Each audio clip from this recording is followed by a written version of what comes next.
Good morning. Day 2, visualization in action. Very exciting to be here. This session is about visualizing data, specifically traffic data, and specifically for traffic operations people, right?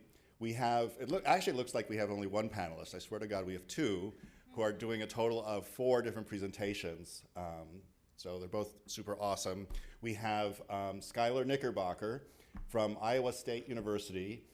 He's, what are you, a civil engineer? Yep, civil engineer, so that means we all have to be civil towards him.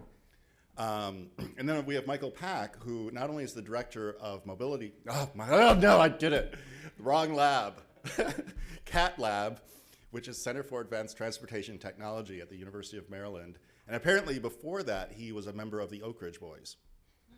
No. Oak Ridge National Laboratory, same thing. So they're going to be talking about work zone stuff, incident management stuff. I think it's very exciting. Who's going to go first? All right, good morning. I'm going to start out by presenting about our work zone performance monitoring that we're doing for the Iowa DOT.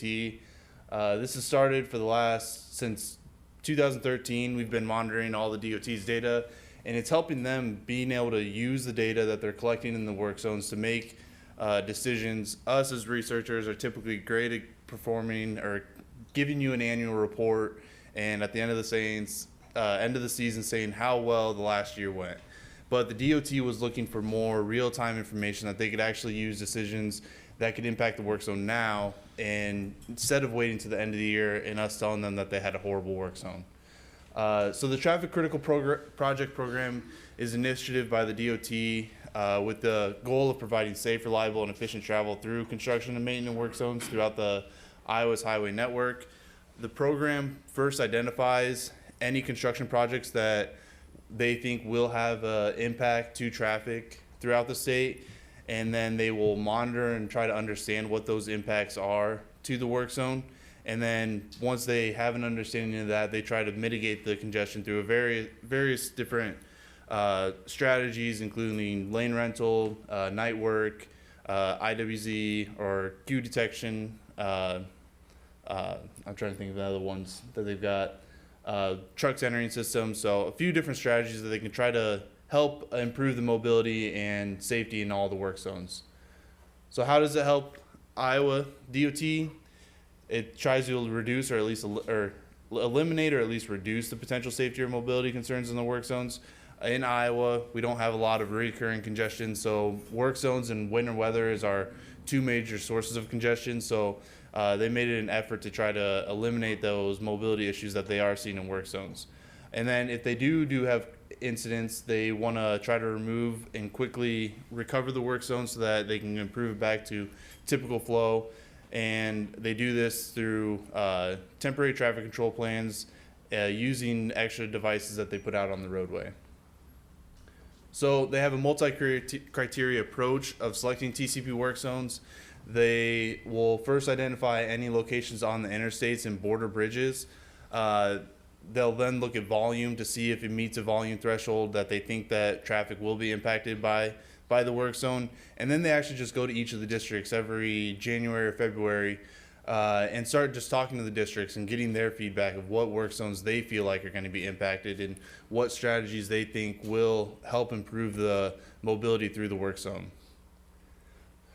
Here's a snapshot of 2016. You can see we had a ton of work zones all across the entire state, primarily in our metro areas. But in total, I think we had around 20 intelligent work zones last year that they managed. With the TCP program, they have a IWZ vendor that they coordinated with, and this allows them to deploy sensors, cameras, and DMS, and then a few other different IWZ devices along the roadway easily, and having them maintain those devices out there. It gives them a lot of flexibility to deploy devices quickly and put the devices where they need them.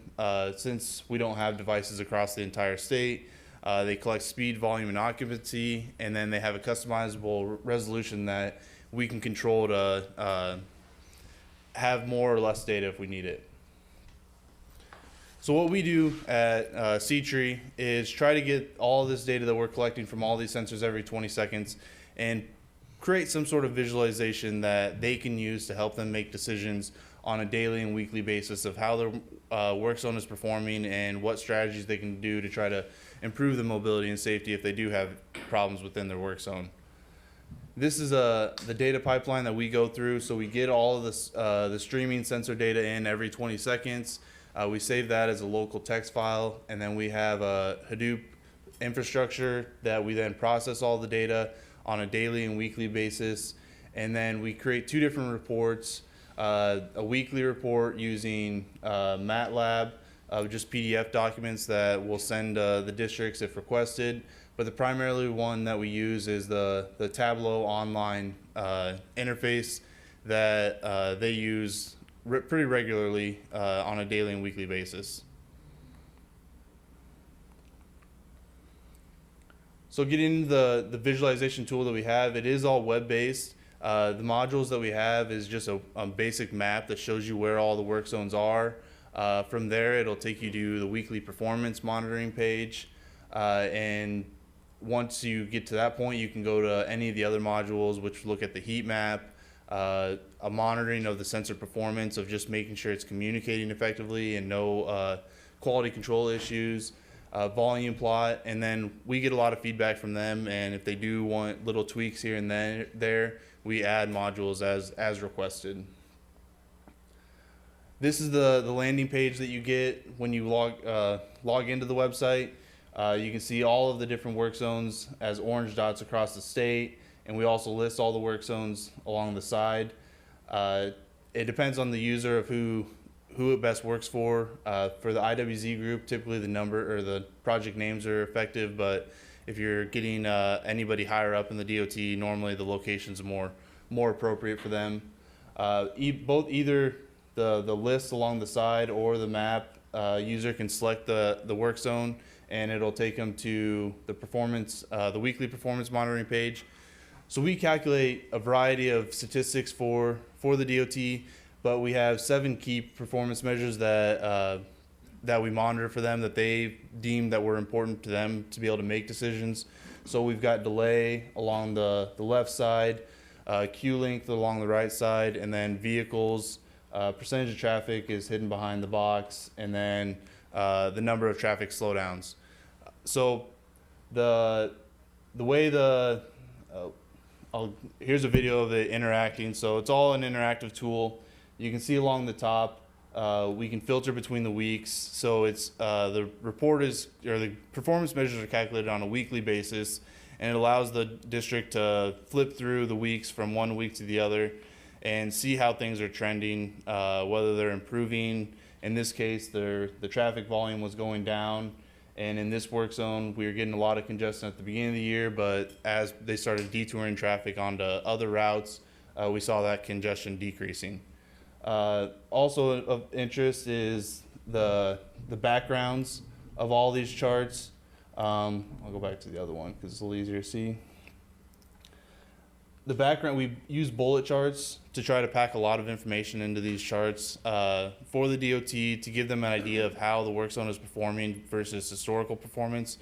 So the green band shows what the 75th and the 25th percentile is, along with the median weekly performance measures. So if they're within that green band, they know that they're performing relatively normal to what they had been for previous weeks. And then the yellow gives them a min and max. The only other one is of exception is the maximum delay. The DOT's has made a decision on one performance measure that they don't want to have any work zone delay people more than 15 minutes. So that's where that color coding goes in of ideally they want to stay less than 5, but never go over that 15 minutes. Then getting into the speed heat map module that we have. If you were in yesterday's session, you saw this from the corridor performance, but we've got all of our sensors along here, both directions of travel, the eastbound and the westbound in this case. You can quickly identify where slowdowns are occurring with the color coding and the